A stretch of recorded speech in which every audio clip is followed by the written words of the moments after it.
Alright, this is January 3rd down at Camp Nelson. The river's been rising steady for the last, I guess, 3-4 days, and it's up above flood stages.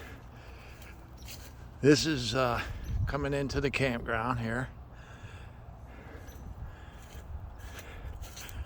and I think they're saying about another foot.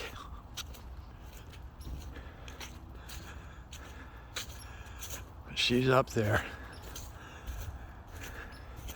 and this is just from rain. Just tons of it all of a sudden. Wow, look at it.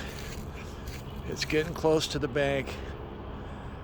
That one trailer there, man, they're gonna get lucky. I think they're saying that it's gonna come up about another foot, and then that's gonna be it. I tell you, this river's took a lot of debris downstream. Wow. We got our trailer back in here last night, and they let that guy back in. He's like a permanent resident, I think.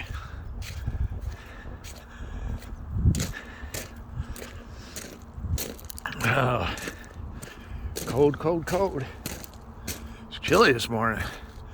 I guess they let a couple back there, so they let 4 back in, and I was one of them. All right, to the next episode.